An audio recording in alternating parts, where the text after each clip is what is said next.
Hello friends, स्वागत है आप सभी का हमारे YouTube channel study with smartness में।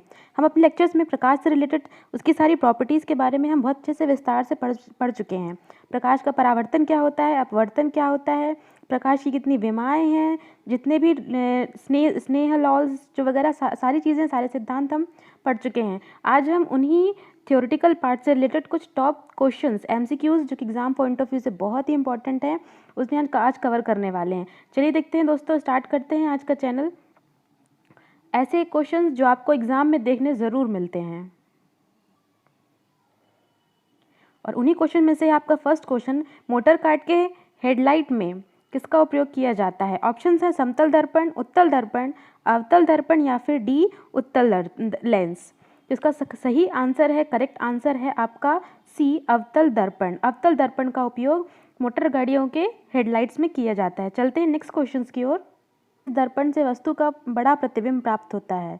किस दर्पण से वस्तु का बड़ा प्रतिबिंब प्राप्त होता है? ऑप्शन है समतल, अवतल, उत्तल या फिर इनमें से कोई नहीं। तो करेक्ट ऑप्शन है आपका ऑप्शन बी, अवतल दर्पण। अवतल दर्पण से वस्तु का बड़ा प्रतिबिंब प्राप्त होता है। हमारा थर्ड क्वेश्चन है, बहुत ही फेवरेट क्वेश्चन है एग्जाम पॉइंट ऑफ व्यू से, आपको कई बार ये क्वेश्चन देखने मिले होंगे। प्रकाश तरंग किस प्रकार की तरंग है? अनुप्रस्थ, अनुदैर्घ्य, उपयुक्त में से कोई नहीं या इनमें से कोई नहीं। तो इसका करेक्ट आंसर है आपका ए, अनुप्रस्थ तरंग। प्रकाश एक प्रकार की अनुप्रस्थ तरंग है। हमारा फोर्थ क्वेश्चन है, प्रकाश विद्युत प्रभाव का प्रतिपादन किसने किया था? ऑप्शन है क्रॉम्पटन, मैक्सवेल, आइंस्टीन या फिर न्यूटन। तो करेक्ट आंसर है आपका ऑप्शन सी, आइंस्टीन। आइंस्टीन ने प्रकाश विद्युत प्रवाह का प्रतिपादन किया था। चलते हैं नेक्स्ट क्वेश्चन में। सूर्य ग्रहण तब होता है जब, ऑप्शन है चंद्रमा बीच में हो या फिर पृथ्वी बीच में हो या फिर सूर्य बीच में हो या फिर सूर्य, चंद्रमा तथा पृथ्वी एक रेखा में हो तथा बृहस्पति उस रेखा में ना हो। तो दोस्तों इसका करेक्ट आंसर आप बताइए। अगर आपने हमारे वीडियोस जो प्रकाश से संबंधित जो पहला वीडियो है उसको अगर आपने देखा हुआ है, इसका आंसर आप बहुत जल्दी बता सकते हैं। इसका करेक्ट आंसर है कि जब चंद्रमा बीच में होता है तो सूर्य ग्रहण होता है। इसका करेक्ट ऑप्शन है ऑप्शन ए, चंद्रमा बीच में होना चाहिए तब सूर्य ग्रहण होता है। की ओर सिक्स क्वेश्चन है हमारा, बस में ड्राइवर के पास लगा दर्पण होता है? ये भी एग्जाम में आपको कई बार ये क्वेश्चन देखने मिला होगा दोस्तों, अच्छे से देख लीजिए इसका आंसर क्या होगा। ऑप्शन है उत्तल दर्पण, सामान्य दर्पण, अवतल दर्पण या फिर कैमरा। इसका करेक्ट आंसर है ऑप्शन ए, उत्तल दर्पण। जी हाँ। हमारा सेवेंथ क्वेश्चन है, श्वेत प्रकाश को भिन्न भिन्न रंगों में विभक्त करने के लिए किसका प्रयोग किया जाता है? एक श्वेत प्रकाश को अगर हम भिन्न भिन्न रंगों में व्यक्त करना चाहते हैं तो हमें किसका उपयोग करना चाहिए? ऑप्शन ए है प्रिज्म, ऑप्शन बी है अपवर्तन, ऑप्शन सी है कैमरा या फिर ऑप्शन डी है ऊष्मा। तो दोस्तों इसका आंसर बहुत ही आसान है। अगर हम किसी श्वेत प्रकाश को भिन्न भिन्न रंगों में व्यक्त करना चाहते हैं तो हमें प्रिज्म की आवश्यकता पड़ती है। प्रिज्म ही श्वेत प्रकाश को 7 अलग अलग रंगों में विभक्त करता है। दोस्तों अगर आपको इस जो भी 7 कलर्स हैं उनका एक सिस्टमैटिकल क्रम होता है, अगर आपको वो पता है तो हमें कमेंट करके ज़रूर आंसर बताइए। चलते हैं हमारे नेक्स्ट क्वेश्चन की ओर। हमारा नेक्स्ट क्वेश्चन है, किसी पिन होल कैमरा में हमें सामान्यतः क्या मिलता है? हमें एक पिन होल कैमरा में सामान्यतः किस तरह का प्रतिबिंब प्राप्त होता है? सीधी छाप का प्रतिबिंब, उल्टी छाप का प्रतिबिंब, अपवर्तन या फिर ऊर्जा। कैमरा में उल्टी छाप का प्रतिबिंब प्राप्त होता है। चलते हैं नेक्स्ट क्वेश्चन की ओर। हमारा 9th क्वेश्चन है, एक सामान्य नेत्र के लिए सुस्पष्ट दृष्टि की न्यूनतम दूरी क्या होती है? अगर हम एक हमारे नेत्र जो है आई साइट है वो बिल्कुल सही है, तो हमें एक सुस्पष्ट दूरी की न्यूनतम दूरी क्या होती है उसमें पूछा गया है। ऑप्शन है 25 सेंटीमीटर, 35 सेंटीमीटर, 45 सेंटीमीटर या फिर डी 20 सेंटीमीटर। तो करेक्ट ऑप्शन है ऑप्शन ए, 25 सेंटीमीटर। 25 सेंटीमीटर की दूरी पर अगर कोई वस्तु रखी है हमारी आंखों के सामने तो वो हमें सुस्पष्ट प्राप्त होगी। चलते हैं हमारे नेक्स्ट क्वेश्चन में। हमारा 10th क्वेश्चन है, प्रकाश छोटे छोटे कणों से मिलकर बना होता है जिसे हम कहते हैं परमाणु, बी है न्यूट्रॉन, सी है पॉजिट्रॉन या फिर डी फोटॉन। इसका आंसर भी आपको बहुत अच्छे से पता होना चाहिए दोस्तों। अगर आप प्रकाश चैप्टर पढ़ रहे हैं तो ये आंसर आपको बहुत अच्छे से पता होना चाहिए। प्रकाश छोटे छोटे कणों से मिलकर बना होता है जिसे हम फोटॉन कहते हैं। यही ऊर्जा के छोटे छोटे पैकेट्स या बंडल होते हैं। चलिए चलते हैं नेक्स्ट क्वेश्चन। नेक्स्ट हमारा 11th क्वेश्चन है, प्रकाश का तरंग सिद्धांत किसके द्वारा प्रस्तापित किया गया था? ऑप्शन है न्यूटन के द्वारा, हाइगेंस के द्वारा, प्लांक के द्वारा या फिर फैराडे के द्वारा।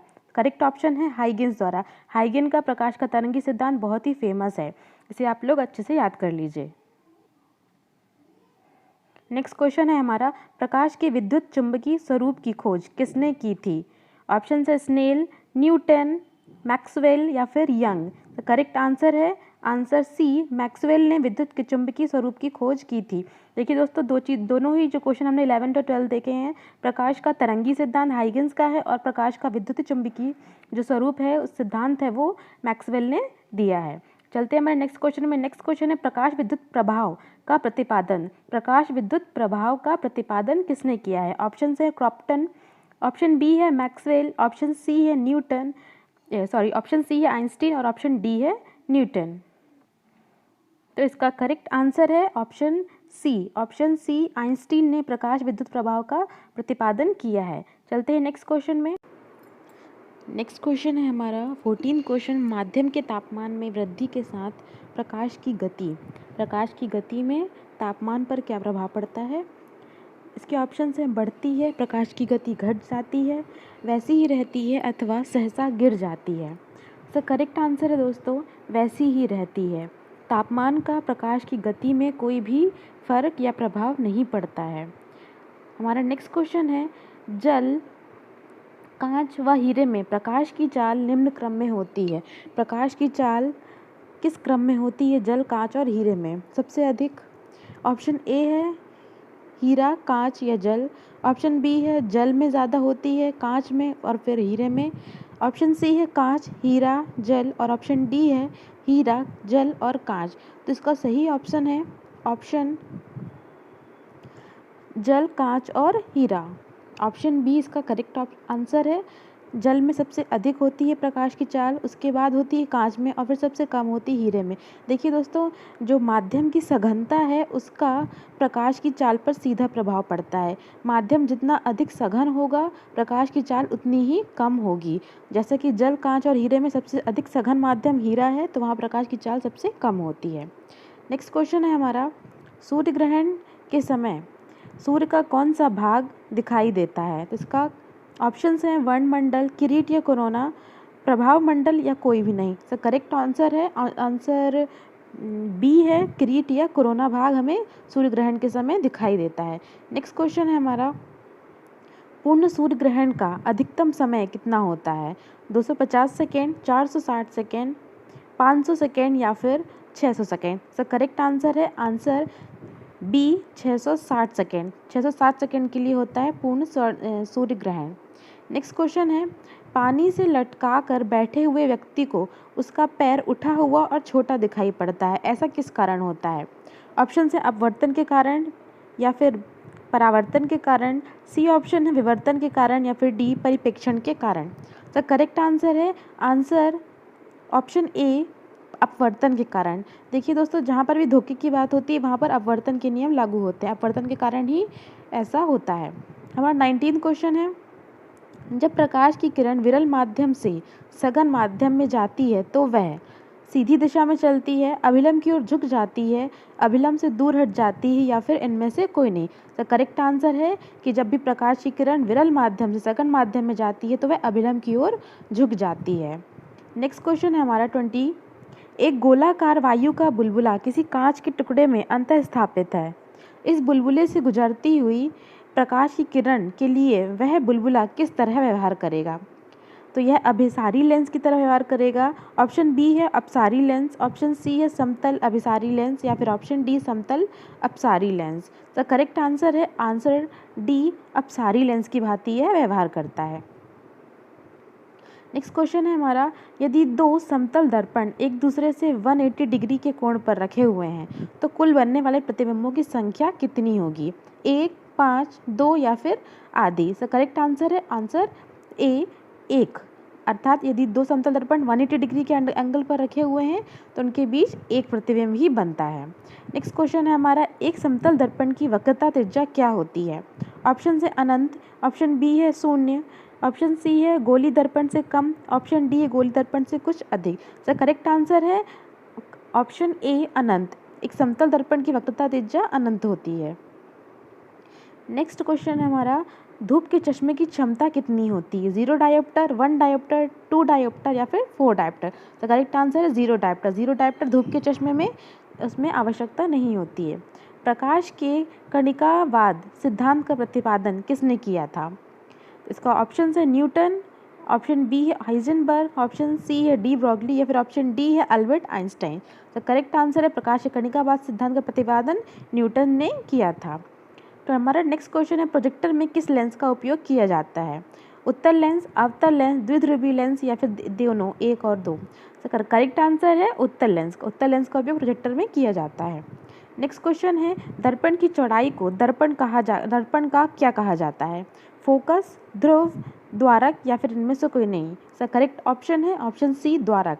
दर्पण की चौड़ाई को हम द्वारक कहते हैं। नेक्स्ट, ये भी बहुत ही अच्छा फेमस क्वेश्चन दोस्तों, हीरे का अपवर्तनांक कई बार क्वेश्चंस में पूछा गया एग्जाम्स में। तो ऑप्शन है 1.77, 1.47, 1.44 या फिर 2.42। तो हीरे का अपवर्तनांक होता है 2.42। नेक्स्ट क्वेश्चन है हमारा, आँख की पुतली किस प्रकार कार्य करती है? परिवर्ती द्वारक की भांति, दृग तंत्रिका की भांति, पुतली की भांति या फिर अन्य? तो करेक्ट आंसर है परिवर्ती द्वारक की भांति आँख की पुतली कार्य करती है। नेक्स्ट क्वेश्चन है, दूरदृष्टि दोष वाली आंखें साफ साफ देख सकती हैं क्या? निकट की वस्तुओं को, बड़ी वस्तुओं को या फिर दूर की वस्तुओं को या फिर इनमें से कोई नहीं? तो करेक्ट ऑप्शन है ऑप्शन सी, दूर की वस्तुओं को।